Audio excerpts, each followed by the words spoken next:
Coming off the back of 8 Constructors' Championships in a row, you would be expected the team to do a good job for the 2023 regulations. Furthermore, with the drama-filled end of the 2021 season, the team would really want to bounce back in winning style for 2022. However, as we all know, this would not be the case, so let's take a quick look back at how Mercedes' season went.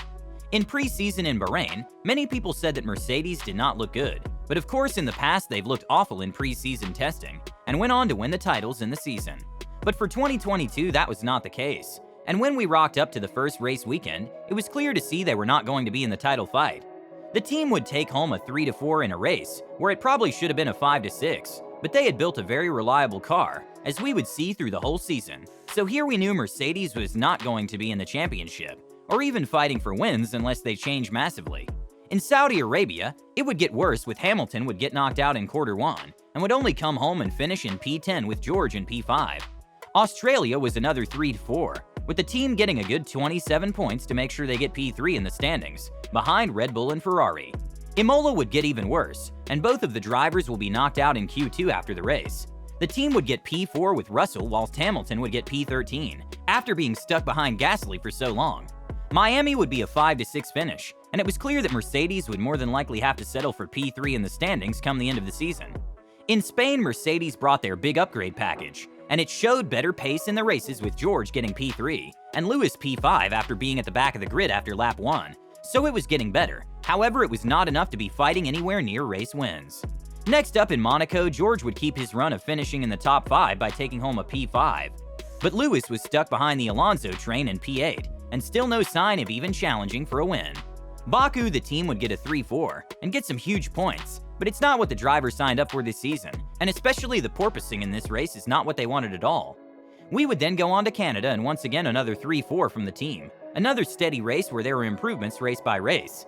All that Mercedes were doing is being reliable, not making mistakes and being there when others do to pick up easy points, when Ferrari turned into Ferrari pretty much.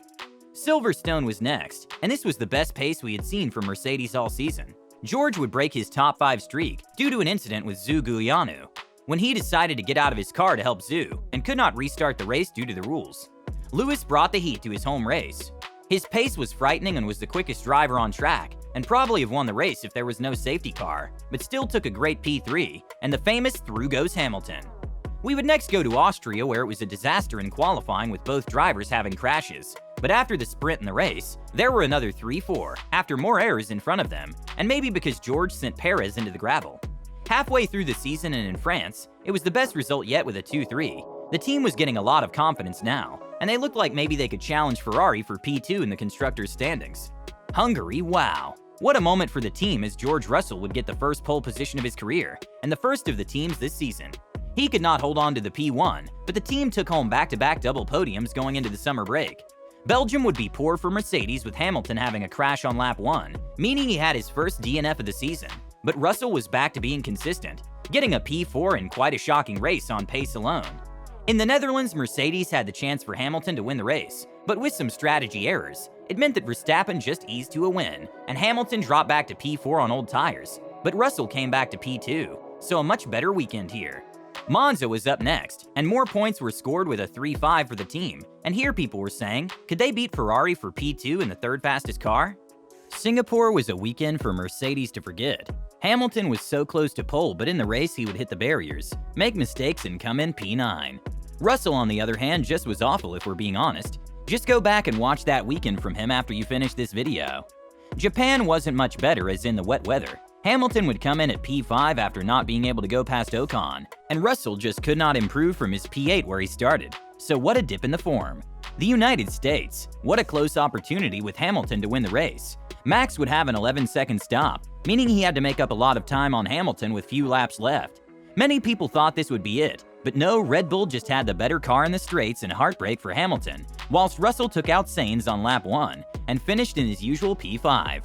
Mexico, the pace was there in qualifying for once, but Max took pole, and in the race he would cruise to winning with Hamilton in P2 again, and Russell in P4, with them beating Ferrari again over a weekend. Was P2 on for them? Brazil. Wow, what a weekend for Mercedes and George Russell. The track seemed to suit the W13, and they were the quickest car all weekend. They would not get pole in qualifying due to Russell bringing out the red flag and the changing weather conditions. However, in the sprint it would be a different story, with Russell going into the lead and winning the race, and Hamilton would claw his way back to finish P3. With Sainz having a penalty in P2, it meant Mercedes would lock out the front row on Sunday. Could this be the day? Yes, it was, and George Russell would win his first race, and Hamilton would come home in P2 after he had contact with Verstappen on lap 1 and lost a lot of time and damage to his car, meaning he lost 0.2 tenths a lap. To get P2 was pretty impressive too. What a weekend for the team. The team would end the final race in Abu Dhabi in quite poor fashion, with them having no pace, with them missing out on P2 in the standings with Russell in P5, and Hamilton's first engine DNF of the season, so a race to forget. Overall, it is pretty fair to say that Mercedes wants to forget this season, and they really do hope in 2023 they can challenge for the championship once again. Of course, for most teams, finishing P3 in the standings with so many podiums and success would be good, but that is not what Mercedes had hoped 2022 to be. Will they be back in 2023? Leave your thoughts in the comments below. Thank you for watching this video, and make sure to hit that like button and subscribe.